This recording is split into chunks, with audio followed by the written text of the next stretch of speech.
Why dwindling Texas prairies need a visual ally?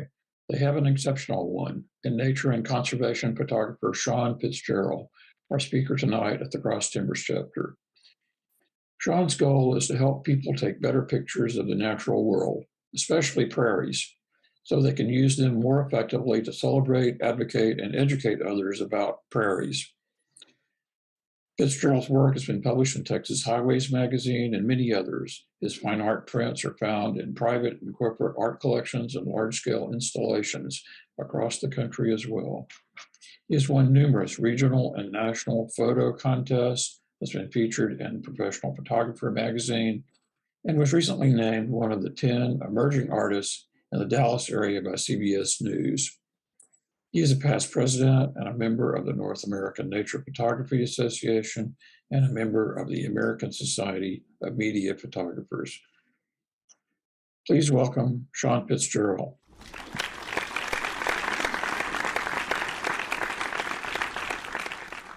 You use the tools that your audience, how they receive information, how they process, because you want to move minds, right? That's what we do as storytellers. We try to tell stories that have, hopefully sort of an end purpose. And I do have a dirty little agenda, which is I have developed a bit of a theory being a long time, I was raised in North Texas, like many in North Texas. I was raised without anyone telling me to take any pride in what North Texas is. I wasn't told, I wasn't taught to have pride in the prairies on which we stand. I was not told, I was not taught to take pride in the bottomland hardwood forests of our rivers and all the diversity that's in there. I was not told, I was not taught to look up into the sky and realize how lucky I am to stand on a prairie in North Texas and to see some of the most dramatic skies on earth. I have since realized that those folks in North Texas, I bet we've all heard this, who say, oh, North Texas, Dallas, Fort Worth. I grew up in Fort Worth, live in Dallas now. Oh, it's a good place to live. It's by DFW. And it's easy to get to New Mexico or Colorado if you want some nature. Have we all heard that? I certainly have. I've heard it my whole life. It wasn't until I decided, really, to look over at the side of I-45 and go, what is the Great Trinity Forest? I think I'm going to go hike in there and come out 4 hours later and just gobsmacked with how incredible that diversity was. I got a chance working with the Texas Nature Conservancy to go out to Climber Meadow. Went, holy cow, this is unbelievable. And it started my journey into falling in love, really, with the prairie. And this may be a little cynical, but don't take it this way. I think I see among fellow conservation photographers, that's not all I do, but that's where my heart is in conservation photography. There's a tendency of us to sort of preach to the converted. We end up kind of working, in a very small community of people who've already sort of drunk the Kool-Aid. And maybe it gets out of that a little bit more, but I don't want that to be the limit of my stories, my voice.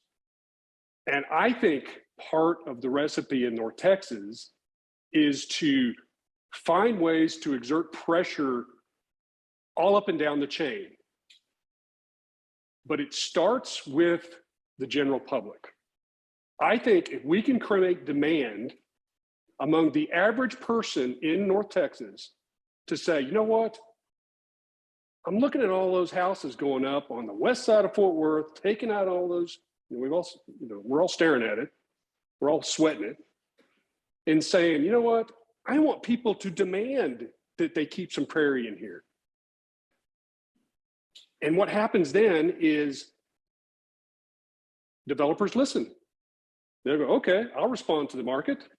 I'll put prairie in, especially if I can make a little more money on it.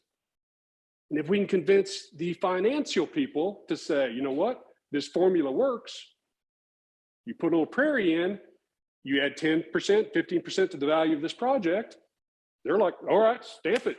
I will approve this package. You convince the city managers that you have those prairie pockets across your suburb, whatever. They realize, oh, you know what? That adds 10, 15% to my tax base. You see what I mean? Now, how do you do that? How do you do that? I'm convinced that one of the ways to do that is to unleash an army of people in North Texas who know how to take pictures that grabs the heartstrings of the average Joe. So that's where I'm coming at. I want to help you guys take better pictures, not just for your scientific and educational purposes, but to sway other people. And I think that you add one person to another person, all the images, all the stories they can tell, and I think it can make a difference. So that's sort of my agenda today. And what I'm going to do is wrap in sort of the broad topic of prairies as our subject matter, a much broader discussion of how to be, simpler tips to be a better photographer, to be a better visual storyteller. And I'm going to work from sort of a broad perspective down to some more granular tips. And then I'll obviously take questions. For me, I really believe that rather than just give you, here's my top 10 tips for being X, Y, or Z, my brain doesn't work that way. I don't find that's the best way to do it. I want to put a few nuggets in your brain about how to think like a photographer. And then I'll give you some tips, okay? So I'm gonna start off with one of my first experiences that just made me fall in love with the prairies, which was I was hired to go up and photograph a panel for the Museum of the Great Plains and went to Pawhuska, the tallgrass prairie. And I stood out there at night with fireflies, watching the moon rise over the tallgrass prairie, hearing coyotes in the background, and just started to fall in love with the prairie. And the thing about prairies is they are emotional. It's an emotional thing with the complexity of the prairie combined with, often what's not there. We have the sky above, you have emptiness, you have places for your imagination. And yet, everything up above is just possibilities, and all at your feet, it's just complexity. It's just intoxicating for me emotionally. And as a storyteller, it's just endless possibilities. So that's what sort of got me, those kind of experiences, what really got me going on this. And as I have especially photographed in prairies, I've found that it endlessly renews me. It is a great way to learn how to photograph any plant, any natural ecosystem. The prairies are a good example for that. But all of this will apply no matter what you shoot. Mesquites, I'm photographing an article for Texas Highways now on flowering trees of Texas.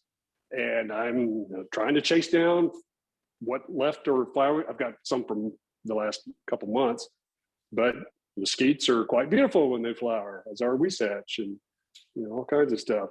To start off, I think you can kind of look at this in terms of there's two ways you can approach photography and visual storytelling in a context like this. One of them is kind of education, identification, science, where you're shooting for iNaturalist, you're taking pictures of things to identify features. That's sort of a different approach than I'm really going to talk about. I'll make some references to it. Some of these tips will still help for that, but I'm going after, and more of my subject today is more of the second approach, which is emotional graphic the storytelling way to photograph.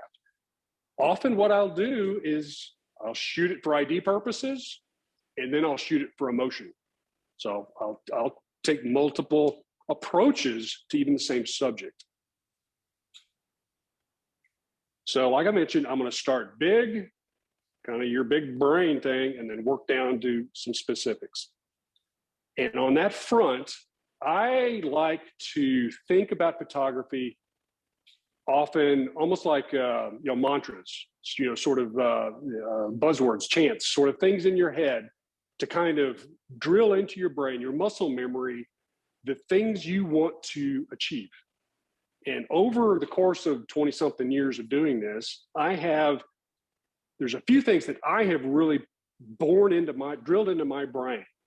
And I think about that in terms of what I am as a photographer. And it really, for me, I realized it boils down to four things. I'm a graphic designer, I'm a psychologist, I'm a storyteller, and I'm a poet. And as I think about these things, it helps guide me a little bit. It helps focus me and helps me work a little harder. So I'm going to explain that a little bit. I'm going to wrap some of my advice photographically into these broader concepts. What do we do when we take a picture? Let me back up. As a graphic designer, the first part of it, what does a graphic designer do? They try to take the viewer's eyes and lead them where they want them to go. And they use all kinds of things. It could be color, it could be shapes, it could be forms, all sorts of ways to get there. But the goal is to take control. If the viewer goes off haywire, goes off and looking at stuff that's irrelevant, that's not where you want it to go, then the graphic designer failed. So that's what I start off with. How can I approach this photo, this subject, this series of photos, one at a time or over the course of years from a graphic design perspective? And I'll give you a few basic tips. I'm not going to go way down this rabbit trail, but one of the things you learn as a photographer as you start is this concept of the rule of thirds. And that's where you divide the frame up into thirds, and then often what you do is you take the key part of your subject matter and put it on the line. And so, it's helpful. I find that it's helpful, but I don't, maybe this is just my iconoclastic sort of perpetual 12-year-old boy in me. I don't particularly believe in rules or being bound by rules. And I do find that they are helpful guideposts. They're a helpful place to start off, because when you get the subject out of the center of the frame, it allows you to use everything outside of it graphically to lead to or point to your subject. That's what this really comes down to. So I would encourage you not to necessarily memorize the rule of thirds, but just as a regular starting point, don't put your subject dead center in the frame unless you have a really good reason to do so. And for people, animals, that kind of thing, it's usually the eyeballs. Get them off center. For other subjects, I'll give you a few examples.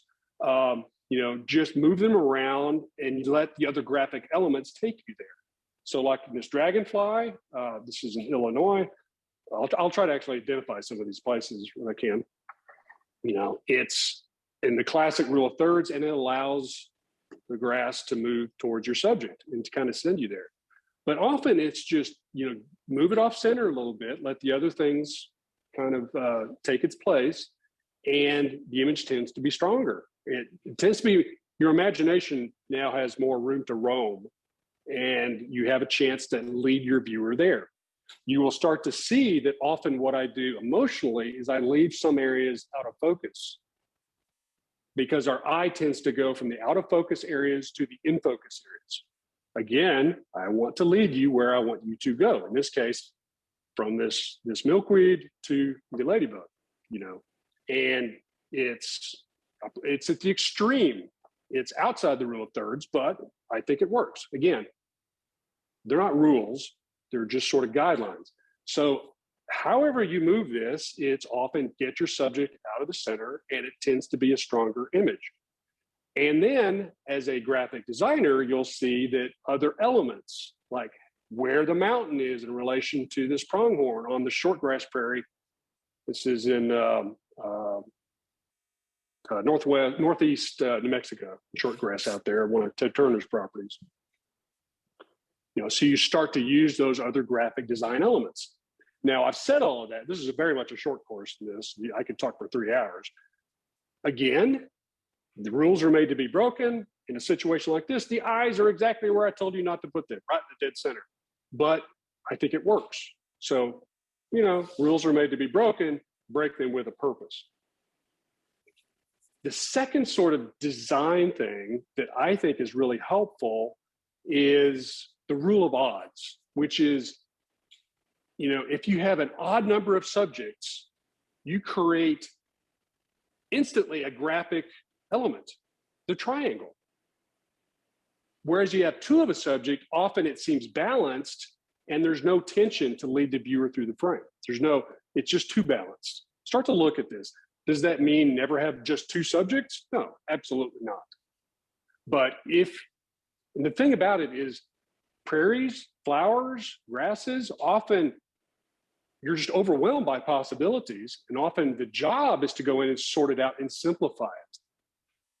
The one thing I do all the time is try to simplify what I'm photographing.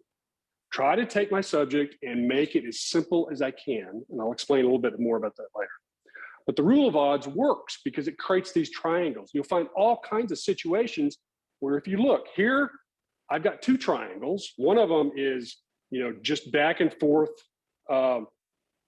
between the, can't even, glasses aren't there.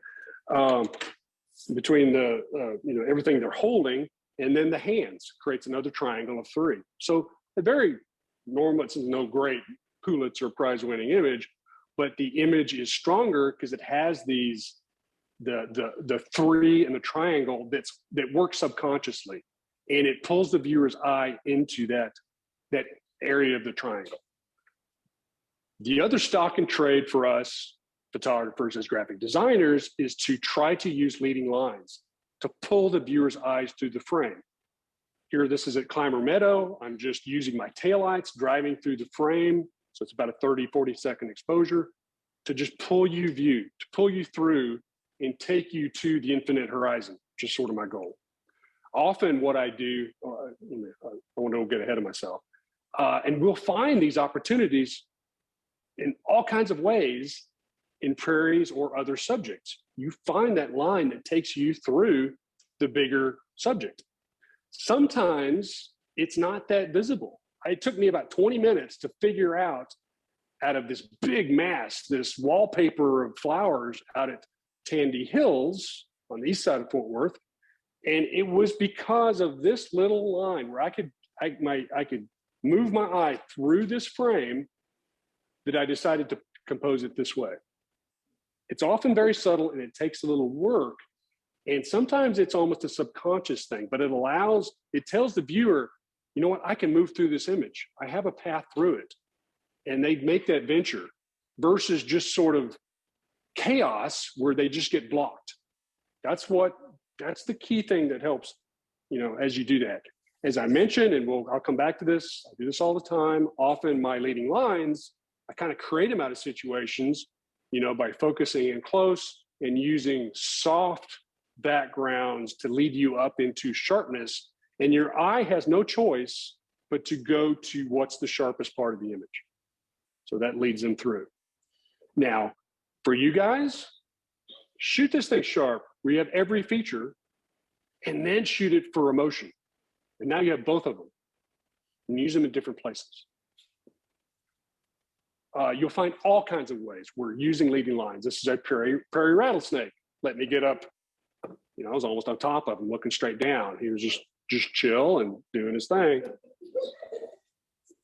Yeah. I get along with rattlesnakes. We're buddies. But you'll find all kinds of situations where you find it's called sort of an S curve, a curving S through the frame that really takes just a bunch of bison and turns them into sort of this flowing, elegant shape. And it makes the image that much stronger. I talked a little bit before about simplicity, to always try to simplify your scene. And one of the ways we try to do that is to simplify and avoid clutter in your frame. And hopefully I haven't dropped a slide or something here. often what we see is something like this, tons of stuff. Where do you start? How do you simplify? Well, often, like in this one, if you kind of look at it, there's sort of a line where the yellows, the coreopsis or whatever that is, kind of lets you move through this frame. That was very conscious. And as you look at this, what I'll do, I'm going to repeat some of these concepts over and over. I'll work big. I'll take, well, what can I do big? It tells a bigger story and work my way in. And I try to simplify, simplify, simplify. So this is the same scene, exact same scene, moving at an angle. Now I have it very simple. I have the reds and then the yellows and then a soft background. And I've simplified it. Moving a different direction, you kind of use sort of, it's not quite a 3, but the B-bomb, just kind of that tight cluster of the purples gives you a focus, a subject in the foreground. And then here, there's almost like, a triangle of the reds in the middle with the purples and the lavenders kind of surrounding it. Simple ways to kind of lock the eye in there graphically and yet simplify it. So it's not just too much visual stimulus. That's a big help. And then as you do this, you can kind of go in and isolate one out of the many and make it stand out. And that's where you use sort of a softer, you let the background go soft and it helps you. This was all literally in the same 5-foot square patch. There's a world of possibilities.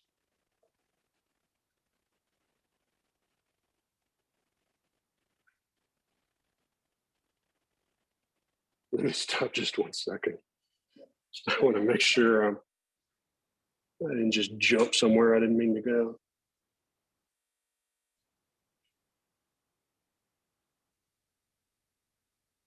Yeah, there we go. Okay, yeah, I'm in the right spot. Like I mentioned, one of the ways that I use sort of that narrow depth of field, the soft focus with just a bit is sharp, is this. You use a longer lens, a longer telephoto, or on your phone, you do the 2x or the 3x. And you try to set your camera so you have a shallow depth of field. So you're shooting wide open. You're on the aperture or something like f4. On your phone, the phone tends to make everything sharp no matter what you do. Sometimes you have to jigger it a little bit and find, some camera settings where the software blurs your background. But when you do that, you get situations like this, where there's only one thing that's sharp in that image. And I held you right where I wanted you to go.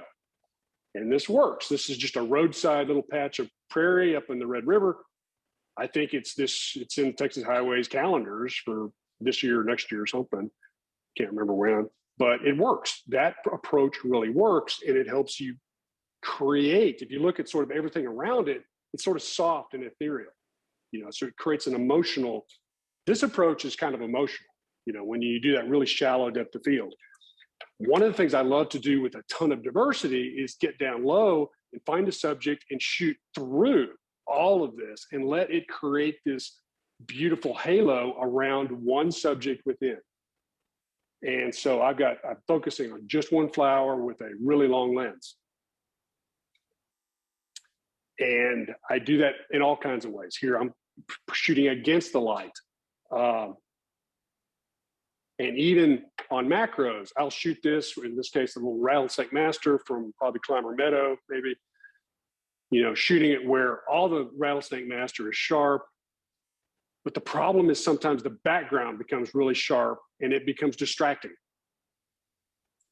So I will just shoot the very tip of it, just get one of the, I don't know what they call them, the rattlesnake master bulbs or the front round thingamajiggies. And that's all that's sharp. And it works. I told you I wasn't a master naturalist, so thingamajiggy is about as technical as I'm going to get. And I do this all the time. Just flip back and forth, sharp and then dreamy, sharp then dreamy. And it becomes easier and easier for you to do this after you do it a few times. It sort of becomes muscle memory. Now, here's where the next step of this means. It's not just to take pretty pictures. It's also to help you guys become storytellers by allowing you or users to do this. Place text. Magazines love this. Something sharp and then soft. They have a place, you'll get this, a graphic designer. Remember, think like a graphic designer? Where do you put the text? What I would like, what I see from you guys and from educators and scientists all the time is they use all these stupid PowerPoint templates and they don't use pictures. What I would encourage you to do is to go out there if you're a storyteller and take pictures with lots of negative space. That's your slide. Put your text on top of it. It works.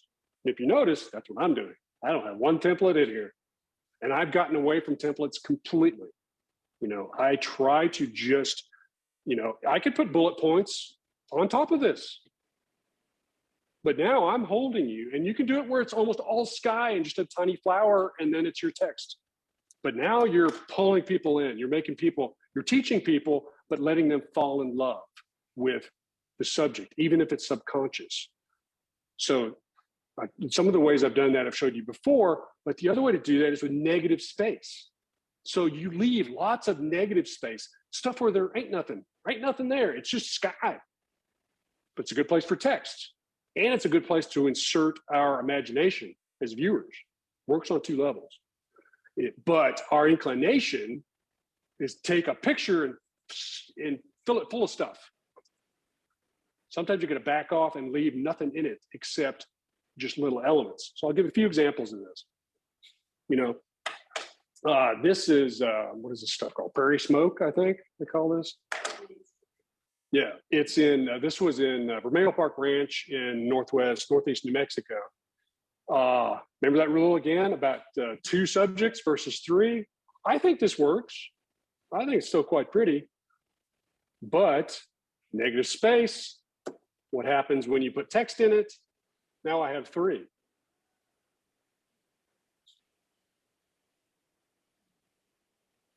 Lots of negative space. Editors do this. Works. Now for you guys, unfortunately, you know, for the way that things are trending digitally, horizontal works better. You know, for video, for most social media, square or horizontal tends to work a little bit better. Although I guess Instagram works pretty good in vertical. So you want to keep that in mind as you frame this, what your output media is going to be. If it's mainly PowerPoint or something like that, horizontal, probably how you want to shoot, which kind of hurts my heart because I love shooting vertical. Don't be afraid to use something like a dark or white background to isolate your subject and to give you a place to put text. Now, this is in the field by the side of a road out near, where was I? Brady, Texas. You know, so it's more hill country, you know, kind of pretty flower stuff. But it's in the field. You know, in fact, I had a rattlesnake kind of slide past us as we were photographing and go down the road behind us. How did I do this? Get the black. Well, you can simply take something out there, hold it behind your subject, boom, right? Now, this is not only effective for text, it's really effective for, it's really pretty too. This makes great prints. So you get this sort of modern sort of feel to a very simple subject, and it works double duty. You know, so you've seen these on white. I can do those on white with a background, or I kind of take into the black because it's just a little bit different, and it's got this really dramatic kind of look to it. If you're interested, you want to kind of push this, I can give you more advanced tips, but I'm keeping it simple at this point. There's, you know, I don't want to bog you down in details. This is Tandy Hills. This penstemon is growing inside of the hills. Had my wife hold up the black velvet behind it, took the picture. Awesome. You know, one of my favorite, well, I've got some others in there. I've done that a couple of, I've got some others like this. Leaving that negative space and giving that, you know, allowing it to have some drama behind it, you know, as I mentioned, really works. You'll see I love to shoot backlit. So I'm going to start this. I love backlit. It takes a little work to do it. It's not easy necessarily, but you can learn to do this. And you can shoot and get that background starburst. So this is these prairie roses, climber meadow. Shoot it like this, get a little bit of photographers call these God rays, where they have that kind of ray effect, with the way the light scatters. And I have managed to get Texas Highways to run a lot of prairie stuff in the last 5 years. I had one issue it was almost entirely blackland prairie on the flowers, which makes me kind of proud. I get a little tired of the blue bonnet. No offense to all the blue bonnet lovers out there, but I've seen enough. And so that works, again, kind of feeding up to this graphic design, kind of keeping different purposes in mind. And then as we kind of roll into this, it could be about how to introduce more of that drama. So as you'll notice, start to notice the backlighting and the lighting, and that makes a big difference. But trying to reinforce that there's so many ways where you can take these images and use them to lay your text. So the next part of it, the psychological part, what do I mean by that?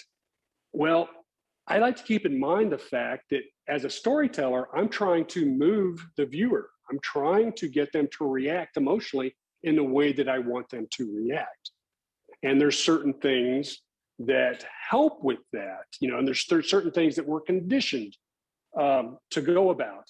I guess I didn't put it in here. I've got, one example is the fact that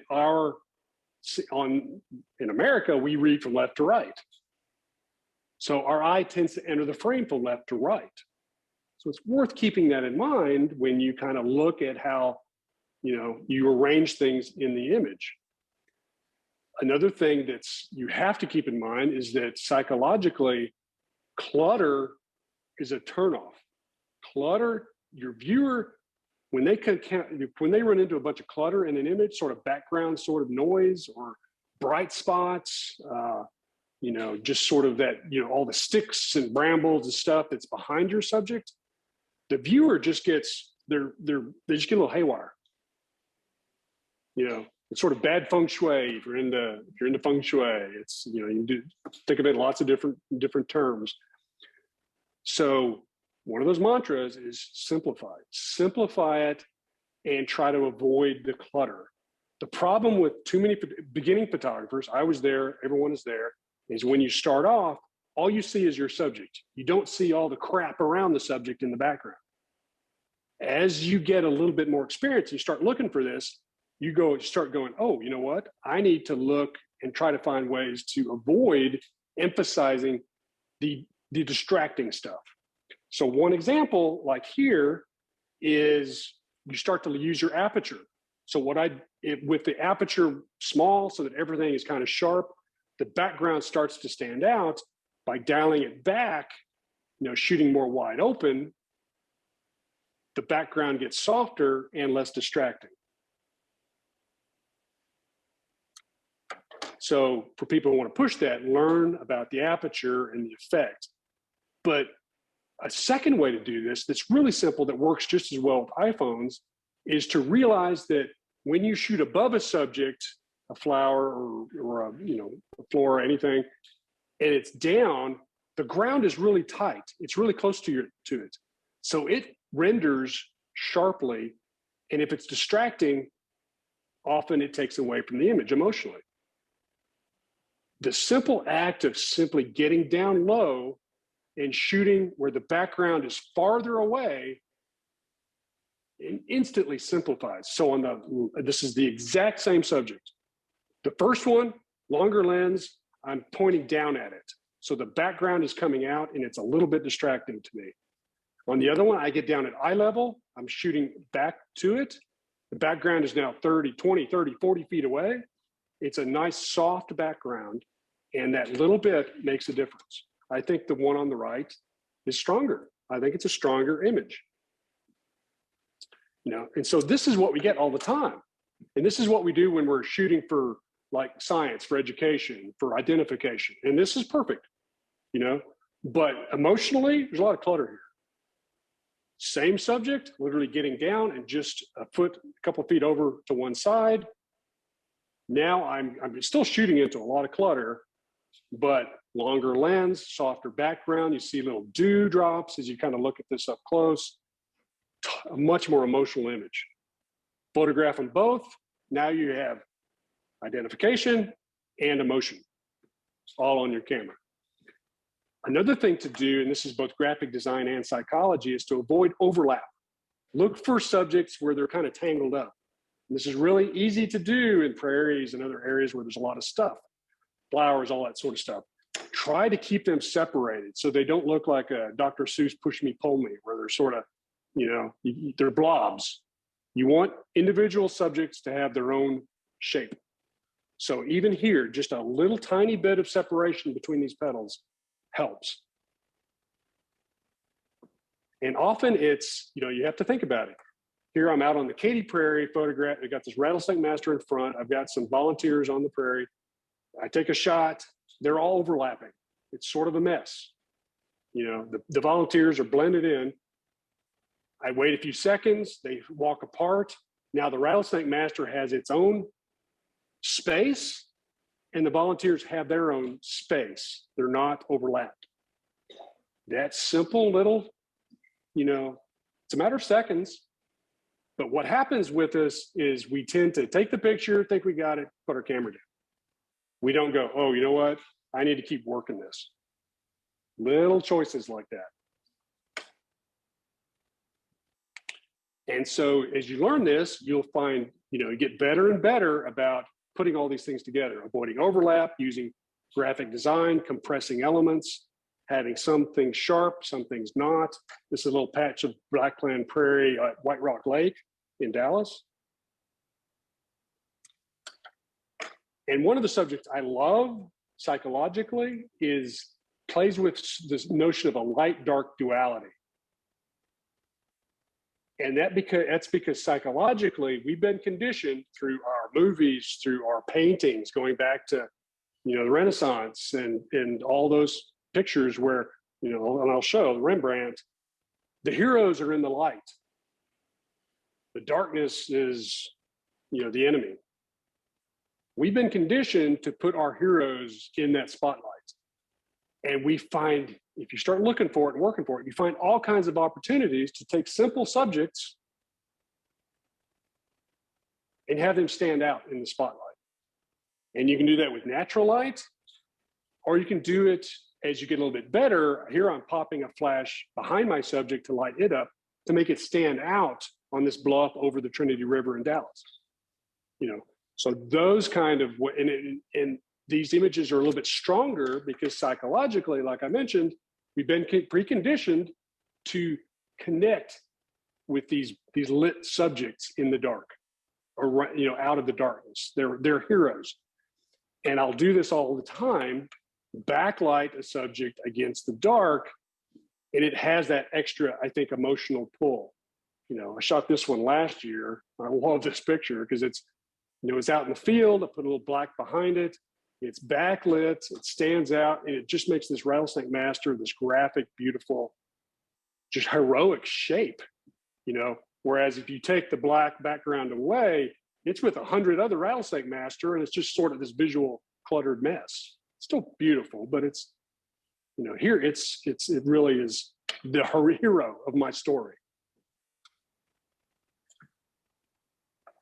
To kind of tail onto that, the whole notion of a backlit glow, again, we've been preconditioned to communicate with this, because in all of our religious iconography, we've all seen throughout our entire lives, the saints glow. They glow. They've got these halos. They've got this little rim lighting. So what happens when we do that to our subjects? They're the saints. They're the stories. They stand out. And so I love shooting. I'll shoot it with the light over my shoulder, and then I'll get around backside and see what it looks like backlit, because it's got that heroic, saintly kind of glow to it that really takes mundane-ish images and turns them into something angelic, which again is more emotional, right? Which is often what I'm trying to do. So you'll find all kinds of situations where you can do this. It takes some work. These are not the easiest images, and you'll learn sometimes you blow out the background, or it's a silhouette, and you don't know how to use your camera and that sort of thing. I'm happy to help. Sean at SeanFitzgerald.com, but the key thing is to get you to start thinking about that. So you take the first step and to start playing with it. That's what I want you to try to do. And you'll find all kinds of subjects that stand out. Spider webs, oh my gosh, you got to backlight them. That's where they look amazing. Just have the sun coming from behind it. I am now finding that I'm intentionally trying to create all kinds of distortion in my image because it's much more emotional. And if you'll notice, in our advertising, in our magazines, our advertising, in your music videos, it's often stuff we were taught, because of me early, oh, don't do that. Don't have all that lens flare. Don't have all that stuff. Well, these 20-year-old kids who are running these ad agencies love this stuff. So again, you adapt, and I've learned to really love that kind of approach. And I'll talk a little bit more of that. Here's an example where I'm shooting into the sun. And what happens when we shoot into the sun is the sun can hit the front of the lens and creates this lens flare, which may or may not look good. That's all I can tell you. Sometimes it does, sometimes it doesn't. I kind of start to get a better feel, but I just have to take the picture. Take the picture. And then, this is why I love to shoot with a tripod.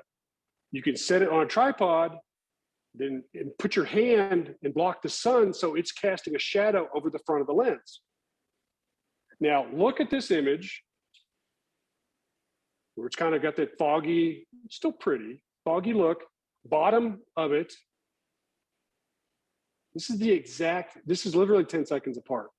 So this is me literally blocking the sun so it's not hitting the front of the lens. And now it's crisp, yet soft with this pastel sort of feel. Oops. Uh-oh. I don't think you did it. It just kind of flipped up. Okay, let me.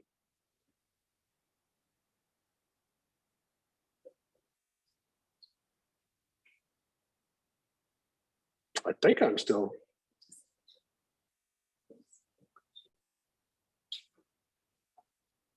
Let me check the Zoom, see if I've lost. Oh, it's on Bill's? Okay. Yeah, it's my computer that's lost its connection. Okay.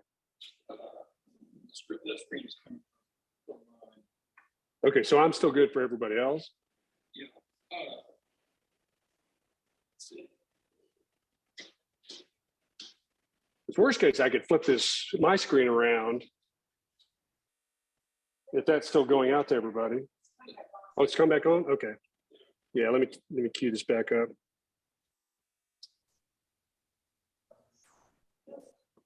Yeah, so two totally different images, two totally different feels, and yet, I love them both. So I shoot them both ways and move on, But again, our inclination is to shoot with the sun shining directly on our subject. So I want to kind of like urge you to shoot that way and then look to push the edges of the light.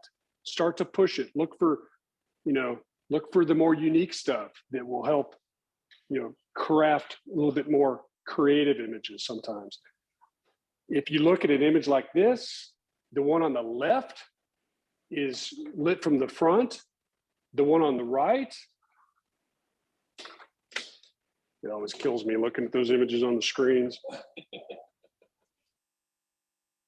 I can move around, can't I? Well, I'm gonna do this. I literally took a flash and put it behind the subject, and now you can see, it's hard to see, but you see how there's all the fringy stuff on the milkweed, all those little furry edges. Now they're standing out. It's got this extra, and it's standing out from the background. So as you get a little bit better, you can learn ways to actually add some drama from behind. Now, the folks at home won't see this, But there are ways to do this that are relatively easy. Using a flash is a little bit advanced. That's hard for the average person to get a hold of. Flashes are kind of expensive, yada, yada, yada. But if you shoot in not bright, bright midday sunlight, but more around the edges of the light, you can get one of these little, this is $85. There's all kinds of these. It's a little LED light panel, fits in my back pocket. I can turn it on. And here in my situation, here I have my flower, camera's here, it's here. I can set it up where I simply take the light and put it behind my subject. I create my own backlight. And it's what you see is what you get. Now, one like this, I can also flip modes, and you'll see this. I can change the color temp and make it warm. I can go from warm to cool, and then I can adjust the intensity way up or down. So these things for plants is so much fun. So much fun.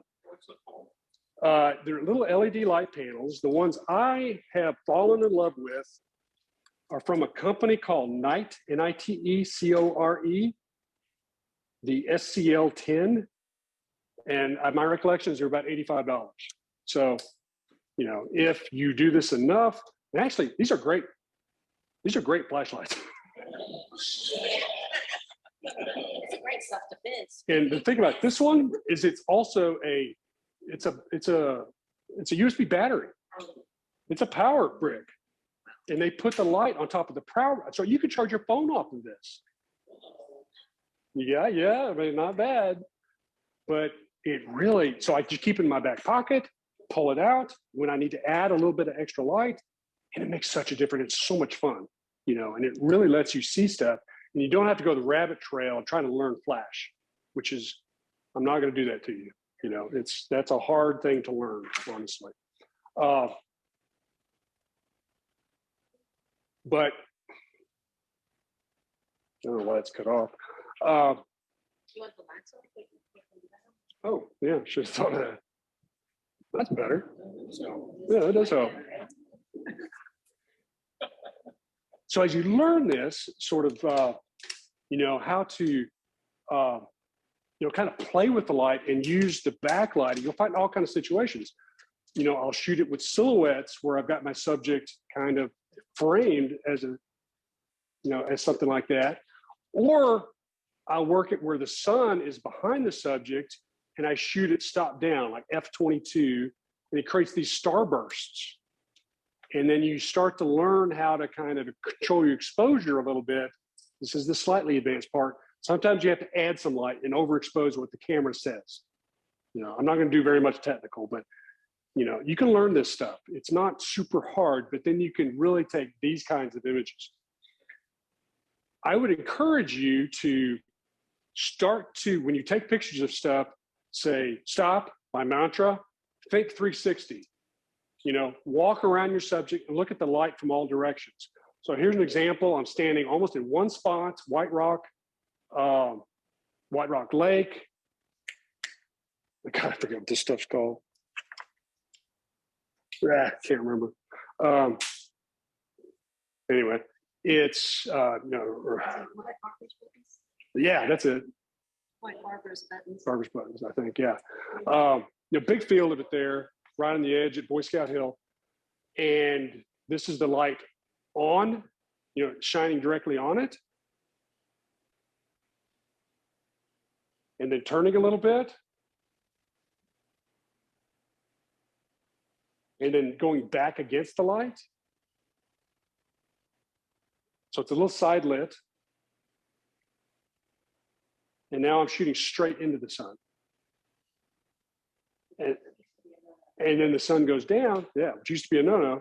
Now the sun is down, and I'm adding just a tiny bit of light with my little doodad, my little light thing, to the foreground.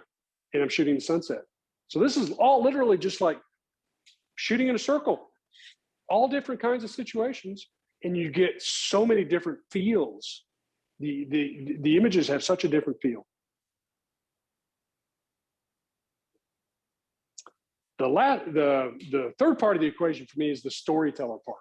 You know, and as a storyteller, we tell stories in single pictures. Sometimes a picture tells your story. Sometimes it takes multiple pictures and you're putting a story package together. You're working on it in series. You know, and you can kind of think about it that way. And sometimes these stories take place not in just one afternoon. It may be over the course of years. You're telling a story about a subject or a place, all kinds of things. And I find that that is a really fun way to approach photography. Are all these getting clipped? God, I hope they're not all clipped. Is that just recent?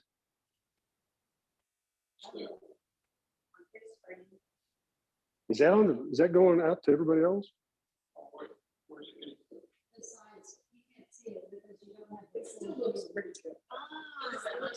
Well, as a photographer, I looking at that and I just freaked out. Really careful about cropping. That drives you nuts. You know what? This looks good, but when I was that, it's like that. Yeah, hopefully, hey. Full screen view on your.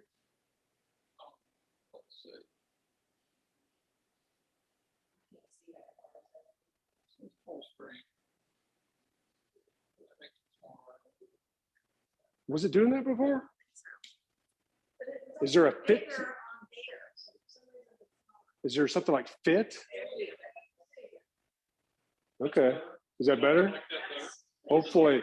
That's the full frame. Hopefully for all you at home, you haven't seen all going, who's this guy? He can't even get his stuff in the picture without cutting off the edges. Oh well. Yeah. So as a storyteller, I want to give you a couple tips.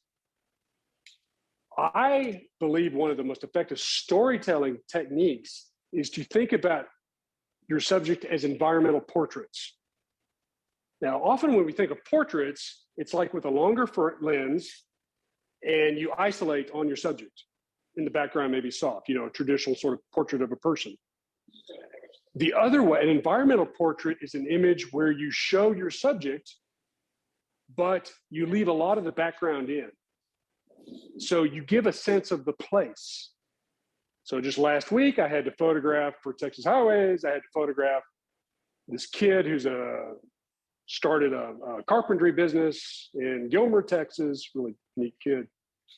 So I've shoot him in his shop where he's forward, but I shoot it with a wide angle.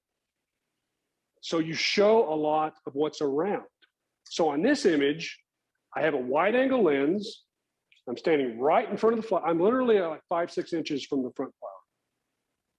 And I have it framed so that the background is a little softer, but you see everything around it. If all you do is just shoot tight on the flower and you don't give a sense of the place, then you sort of distort. The viewer doesn't know the context. It doesn't know the bigger story.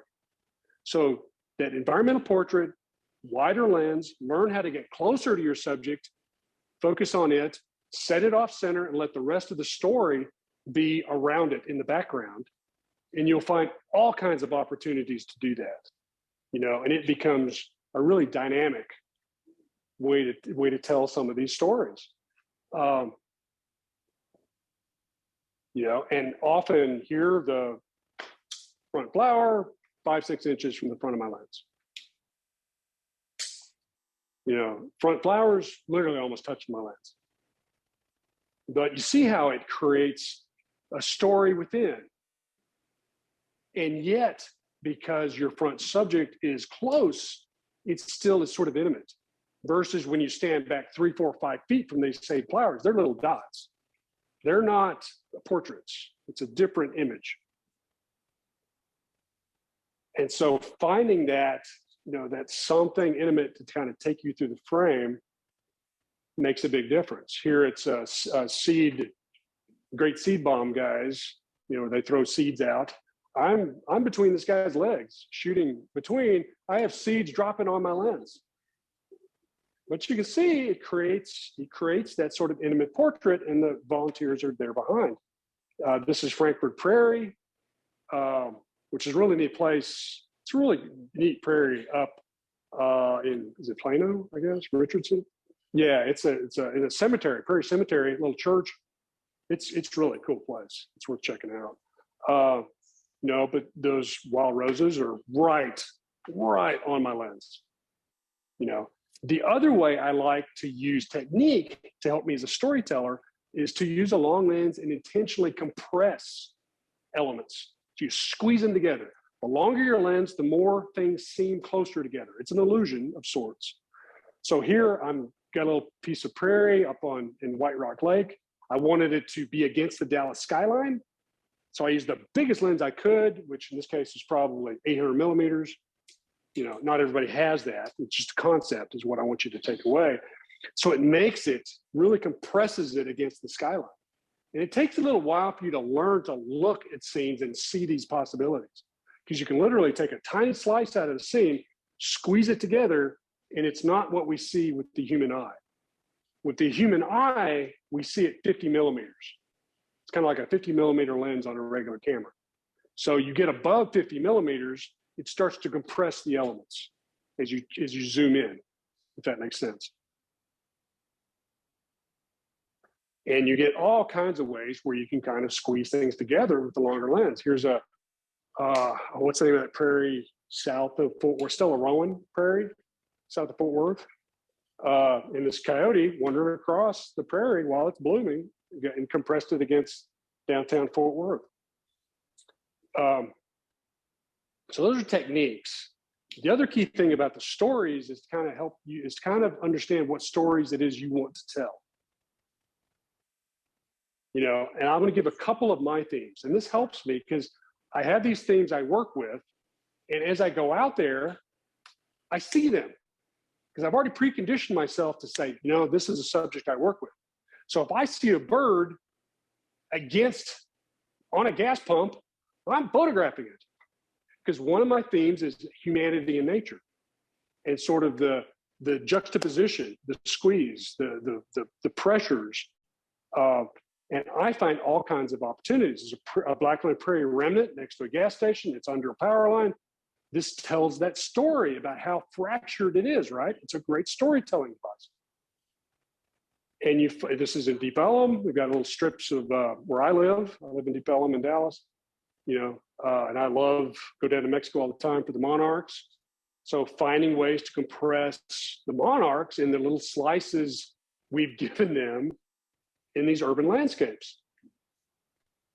And you start to see all these opportunities to photograph the storytellers. Here on the Katy Prairie, I found this beautifully graphic Katy Prairie business park, drove all over the business park, did not find any of the Katy Prairies. But it helps you kind of like, I know what I can do with this. And then as it adds up, it gives you more powerful storytelling. This was just a couple months ago. Remember we had the coyote, it was just about to chow that kid in Dallas. Well, this is a coyote coming up to this goofball lady who thought the kid wanted to play with her dog.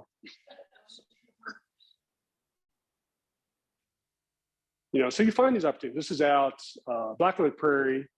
During the freeze last year, I went out, and you get these. The sign actually says "dead end." If you could see it, you get these sort of storytelling. Not all our stories, unfortunately, with man and nature are happy ones. There's not always a happy ending. The other story I like to look for is decisive moments. And it's the exact moment of, kind of the peak motion, the peak action, the peak storytelling sort of moment. And these are harder to get than you would think. Here I waited for like 30 minutes as this caterpillar climbed up. So I was ready when it got to that front point. I saw him working his way up. It's like, I'm going to wait for you. And wait. And sometimes it's just capturing just moments of joy as kids running through a bit of prairie.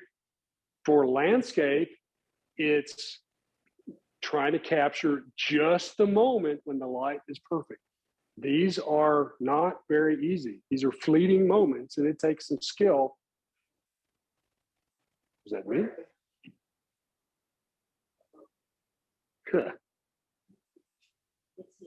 Yeah, this is my computer. Well, yeah, but anybody on Zoom just lost it. No, they're seeing that screen. They're not, are they? We're still fine on Zoom. You're still fine on Zoom? Okay. Yeah, we can see just fine, thanks. Okay, they say they can still see it. Everybody back here has to see this tiny one. Here, I'll be the Price is Right lady.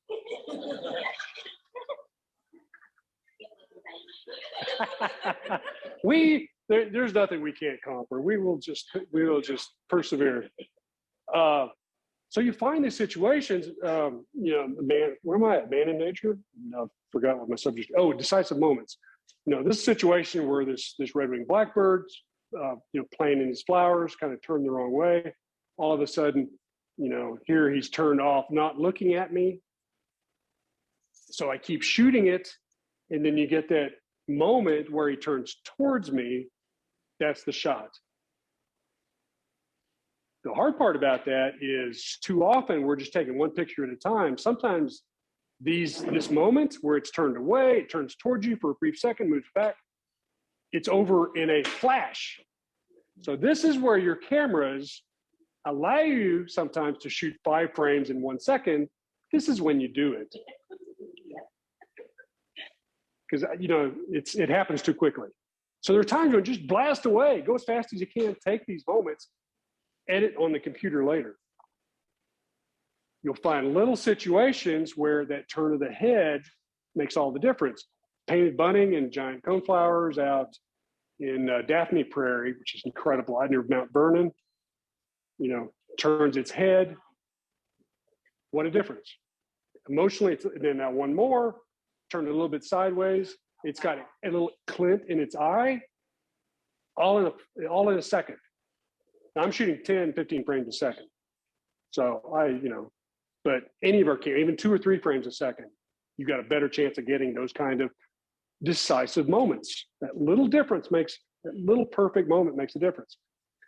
The other that I want to encourage you to do, if you want to capture these decisive moments, is to learn to push your shutter speed and watch your ISO. You can, these cameras can do so much more than you think they can. Even some of your iPhone your mobile cameras are pretty amazing. But don't be afraid, if you've got a regular kind of camera, to push the ISO so you can shoot faster shutter speeds in darker conditions. This is almost near darkness with one of those honeymoons or whatever. It's one of those weird strawberry honey, I don't know. What is that? One of those, I forget. Blood moon. Blood moon, yeah, maybe, I don't know, one of those. But it's really dim. And so the ISO is just through the roof, but it works. It was a full page in Texas Highways, And I encourage you to do this because sometimes this is what it looks like out there, right? You've all seen this. You're like, how do I take a picture of this? Well, if you can take your ISO up, watch your shutter speed, get it up pretty high, this kind of crazy scene becomes a picture like this. So that's where, you learn a little bit, you learn how to push it. And this stuff is fun, but it's frustrating. It is frustrating to learn. So I'm not going to pretend that, no, I've told you, go out and do this. No, it's not quite that. But there is a path. It's doable. Again, most of what I'm trying to tell you, you can do just as well with your iPhone, frankly.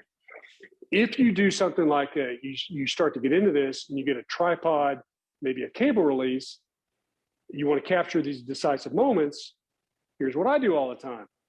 I set up on a beautiful scene, focus, I get a cup of coffee out, I stand next to my tripod, and I wait for something to come along, like the bee. And then I take the picture. If you just try to swing your camera around and follow things all over the place, often you're just always one step behind. You never get it. Here, I've got it set up how I want it. I let the image come to me. That's kind of one of those hidden little tricks that wildlife photographers do all the time.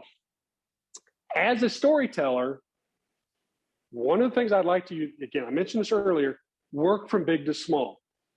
Work big picture, like our environmental portraits, down to the smallest of details. So here's an example with the eastern gumgrass. out on Daphne Prairie. These are big, that's some big grass right there. They're taller than my truck. And that's kind of a big picture. This is me trying to find a decent picture at sunset to kind of show that angle. Again, all kinds of light.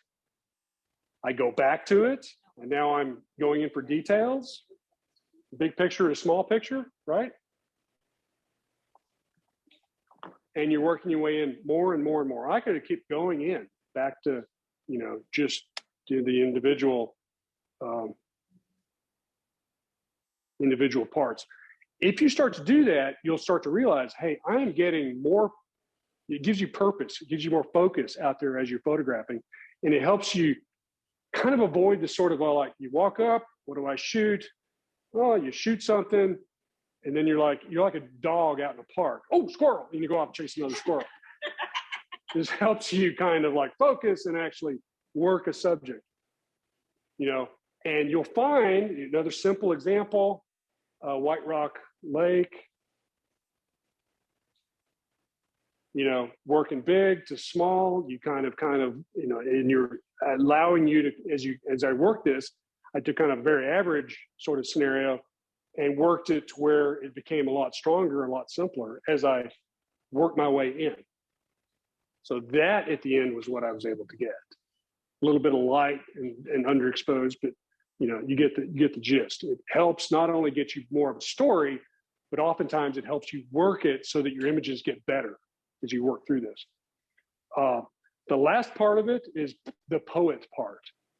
And this is where, you can listen to 100 photographers, and if you go out and just try to copy what they did, well, you probably get some pretty good pictures. But at some point, you want to get in touch with what it is you have to say, how you see the world, how you want to communicate what you see and what you feel, what's in your heart, and that's what poets do. They use their own words to express their emotions. And that's what we do with our camera. And there's all kinds of ways to do that. There's no one right way to take a picture of something. We all have our sort of poetic voice. For me, I love surreal. I love the emotional. And so often I gravitate to that. But it's hard to find ways to understand that. Oh, I guess I should back this up. It's not it's not an original thought, but it's sort of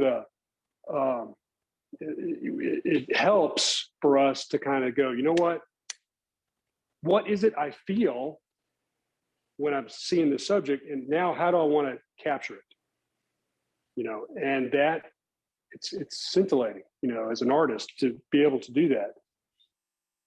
Here's my advice, though. I'm gonna give you some actual advice to help you actually try to do this. And that is to, remember I said, work big to small, or at least think, what's the biggest shot I can take, the whole scene, how can I minimize it down? The second is, our natural instinct is to shoot everything literally, sharp. It is what it is. You can put some, at least something in there is sharp. And now, once you're done with that, you've kind of done it the normal way. It's like stand and look at your subject and your scene and go, is there something abstract I can do with this? Simple as that. Slow yourself down and say, stop and say, before you walk to your car and go get dinner,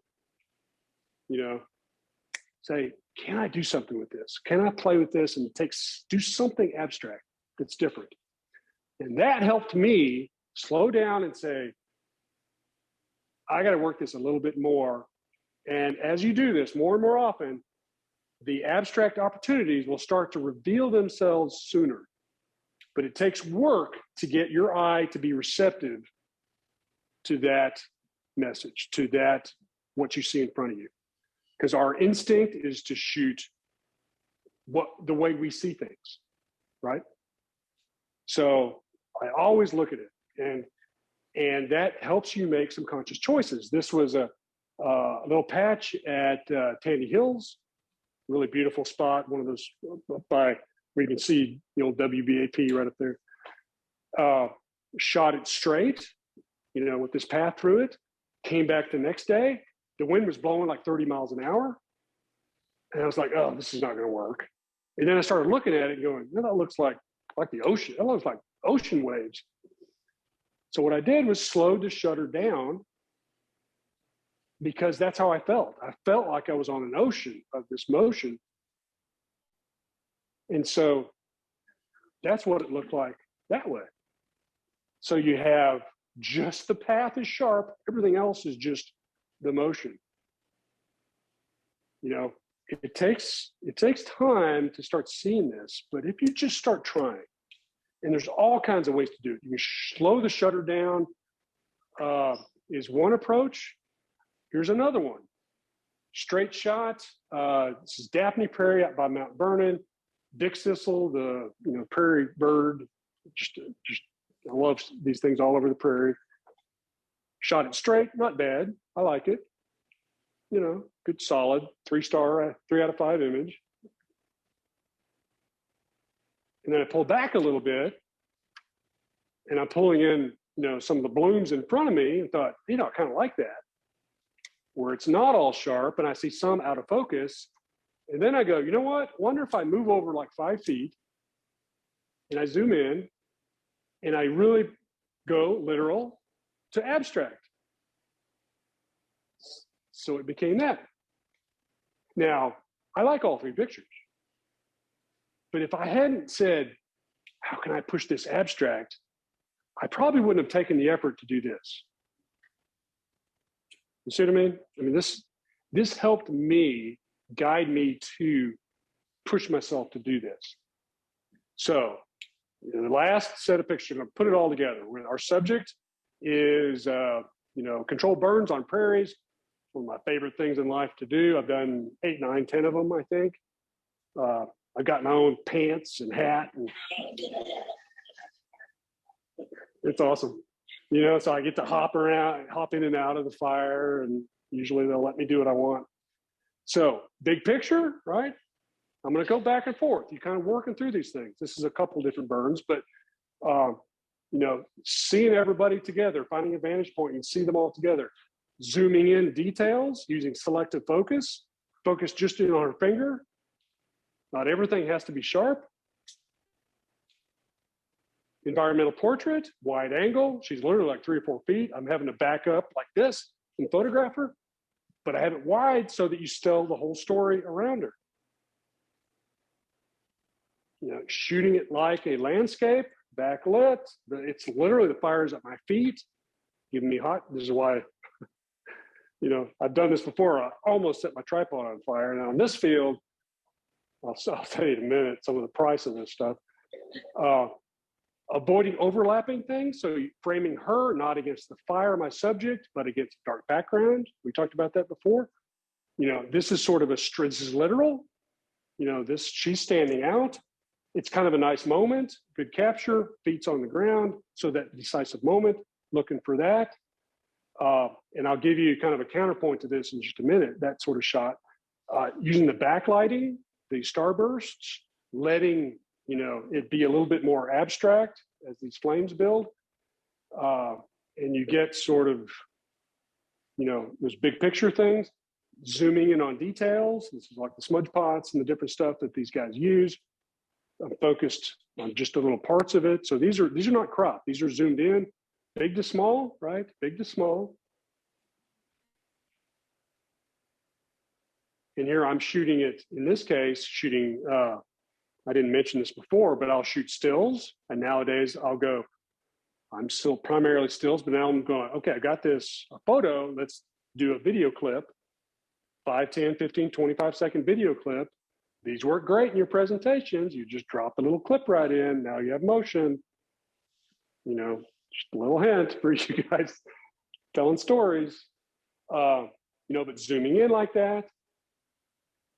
Looking for all the other parts of it. This is sort of the man and nature conflict. This is a copperhead that didn't make it out of the burn zone, out of the black. So he kind of a little crispy guy now, unfortunately. But that's part of the story, right? The storytelling, the whole thing. Now, I remember we did literal to abstract. This is now photographing on the flame in front and letting the volunteer in the back be out of focus. And in fact, the heat shimmers, so it creates sort of an impressionistic effect. And you get an image like this where, you know, you blow this up, it looks like a Van Gogh because you have so much shimmer. And so it becomes, you know, you work back and forth. It's all these opportunities to kind of work through big to small, literal to abstract, you know, everything's sharp to just selective focus. And again, working big, using leading lines, using light to guide you as a graphic element right into that frame. Graphic design, waiting till the subject is there's a little guy to the right, he's stepping into the setting sun. Take the image right at that point. Decisive moment, right? Using a wide angle lens, I'm literally 3 or 4 feet underneath this. You know, as it's burning over a, what are those things called? A Mima mound out in the Blackland Prairie, these round mounds that grow out there. If you've seen these things, I don't know if you've talked about those. No, gill guys are like these little troughs and trenches, and the gill guys you get sort of wet down low, and then a little ecosystem on top. The Mima mounds are, I don't think they entirely do. They think it's like some vegetation in sort of like this, you know, in an area where sand grew up around it. So, you know, they call them prairie pimples too, I think. They kind of look like that from above. Where these mounds that are now kind of sandy, and they have its own ecosystem on top, and then it's flat around it. They're fascinating. And there's a bunch of them out near Mount Vernon. So it's climbing up over these Mima mounds and then taking it using leading lines, wide angle lens, light to lead you through the frame, the viewer's eyes, and, you know, and it all kind of works. Yes, I am happy to help with anything. My website is seanfitzgerald.com. My email is Sean, S-E-A-N, @seanfitzgerald.com. So feel free to follow up after this if you have any questions, if you know, anything I can kind of help you with, you know, equipment or anything along those lines. I am trying to get in a position to do a Texas Prairie book, like a big coffee table book, and then maybe a larger set of projects off of that. A lot of guerrilla sort of stuff, murals, t-shirts, political lobbying. You know, I'm trying to figure out how to take it that next step. But what I need as well is people who says, holy cow, you need to get out here now. Or maybe you should, you know, I can get you out onto this prairie, and here's an amazing thing they've got. Here's when to come out here. That sort of stuff would help me as I kind of do this over the next couple of years. And I'll give you an example. I put out the word.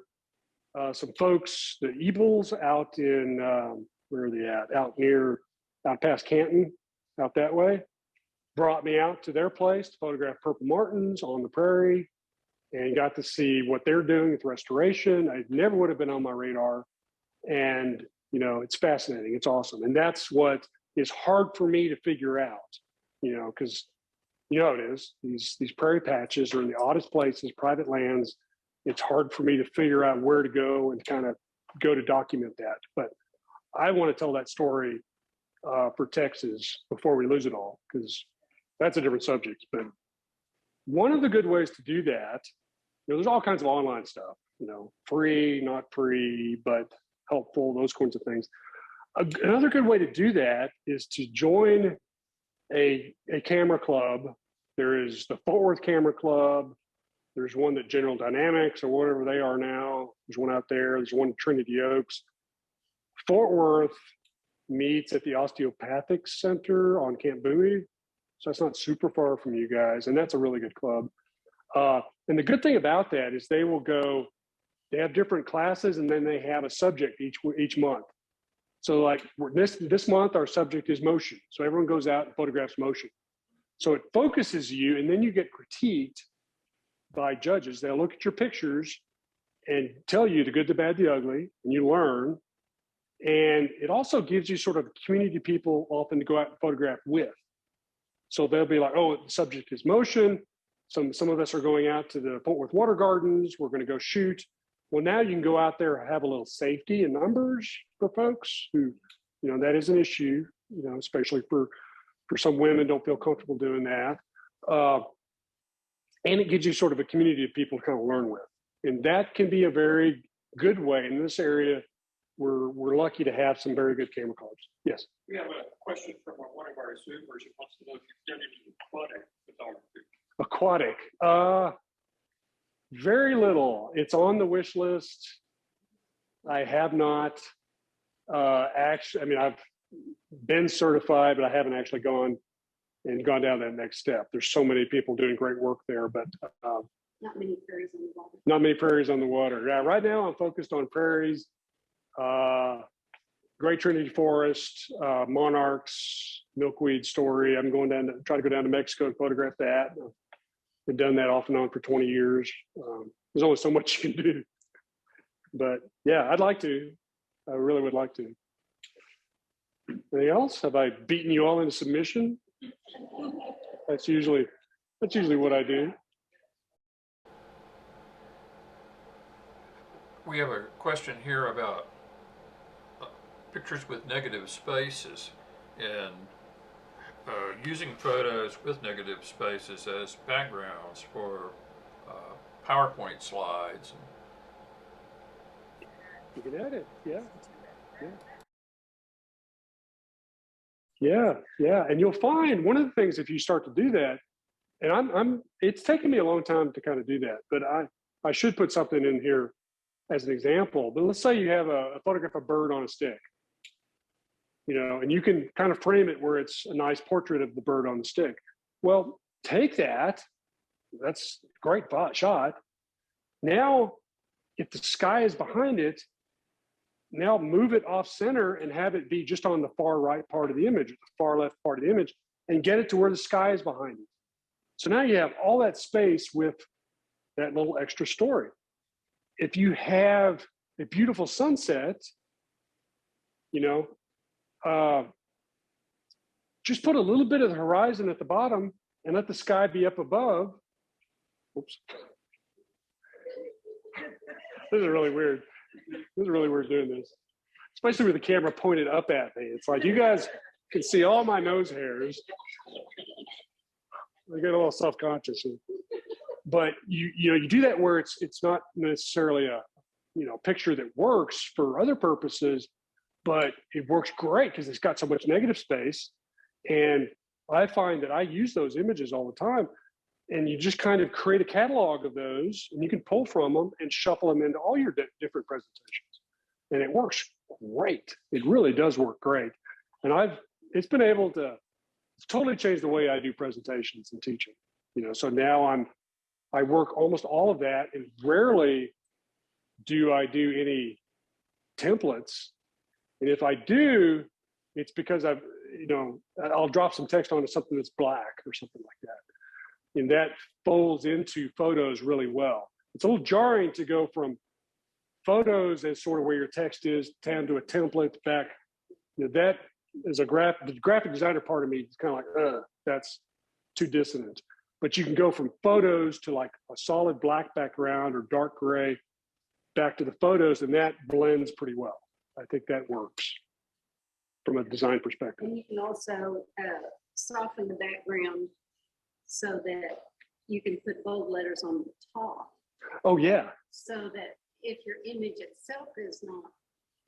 Yeah, do you guys see that? Yeah, so that's simply, I use Keynote. I'm an Apple guy. So you just create a shape, drop it onto an image where there's a lot of clutter, no negative space, and then you take the opacity down for that shape. So you see a little bit of the background, but you use kind of a gray shape, a box, put the text on top of it, and it still reads. It still reads. You can still read that. So even if you don't have the negative space images, you can still put simple messages or even some bullets kind of stuff. But I've tried to get away from bullet when I kind of approach to presentations when I can. And that's very simple. PowerPoint, Keynote, it's very simple to do that, and it's pretty effective. So, yeah, good question. Anything else? The question here is, does Apple make the best cameras for in phones? Well, I think the Apple is going to be towards the top with a higher end, Samsung or Pixel, or, you just have to look at it. I mean, some of the, they can both be very good. What you don't want to fall into is the trap that more megapixels means better, because that's not actually true. Oftentimes, the smaller megapixels are better in lower light conditions, and you're just getting marketed a bunch more megapixels. But the more megapixels you have, the harder it is to adjust to lower light without giving you a ton of noise, unless the thing about, but the thing about it is, the thing that keep in mind about the, I guess I can kind of unshare this now. The thing about the phones is that because the lens is so close to the sensor, which is a matter of physics, everything is sharp, pretty much. So it's harder physically to get that soft background. The thing about the phones versus a fancy camera is that these phones are doing amazing computational, it's called computational photography. So they're doing some crazy stuff inside of these that gives you the look that I get with $4,000, $5,000, $6,000, $10,000 camera setups. It's amazing. One of the things in here is like these portrait modes. There's a little tip. If you're into this, and I don't know about you Android folks, but you can shoot something in portrait mode, then download an app called Focos, F-O-C-O-S. And what happens is, in that portrait mode, it's taking multiple pictures with different lenses. So it's giving you a 3D map of what you took a picture of. And then with Focos, you can literally change the focus point after the fact. Where you have an advantage with this is with getting everything sharp. This is all I would use for the ID photos, those science photos. This is all you need, because everything's going to be pretty sharp. You just have to hold it still. And in that lower light situation, you can add, like we talked about with my little deal right here. I'm going to blind everybody. See? This is what I was showing folks earlier, just this little LED light. One of these little LED lights plus the iPhone can allow you to really light up stuff that's harder to photograph otherwise. Where you're limited is in the longer lenses, shooting, wildlife, birds, all that sort of. You just don't have you don't have the lens. That's where you kind of lose on that end of stuff. But you can shoot professionally, and they shoot movies on these things. I mean, it's when it works well, it's pro quality. The key thing, and I didn't talk too much about this sort of stuff, but I kind of got clipped out because I already talked too long. But one of the mistakes folks make is that they tend to go out in the middle of the day and they photograph in contrasty conditions. And for photographers, we call that specular light. The light source is very small in relation to the subject, so it creates these harsh shadows. Our friend as photographers tends to be soft light. So let's take a common example. If you have a flower and you shoot it middle of the day, bright sun, it's going to be harsh. It's not going to be very pretty. Odds are. What do? You don't have the time to go back some other time. You can wait for a cloud to come over. That helps because now it's very soft. Cloudy days are actually great days to photograph things on the ground because the light's really soft. Or sun's there, you get the subject behind you or underneath you, you use your shadow to shadow that flower or that piece of grass or whatever it is, and you shoot at everything in that shadow. And what I would suggest you do is shoot one in the direct sunlight and then shadow it and compare. And you'll see the shadow one has got all the emotional impact. And oftentimes you can actually see more saturation and detail. And then the other one will be like, oh, heck, what have I been doing all these years? And then you'll start to realize there's ways to do that. There are little reflectors that you can carry.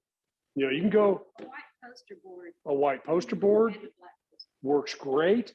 Your sunshade in your car can reflect light, or it can be used to just pop it out and create a shadow.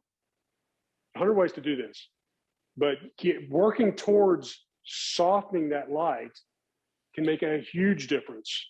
You know, that's why, you know, if you photograph your plants and stuff at home, shoot it in the shadows. Shoot it with north-facing window where the light is not direct on it, it's soft.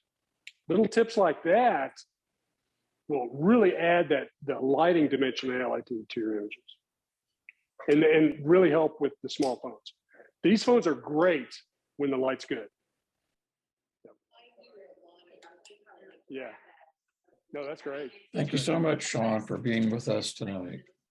Yeah, absolutely. No. So anybody follow up, Sean and SeanFitzgerald.com. I'll stick around as long as you guys want. And thanks again for the opportunity.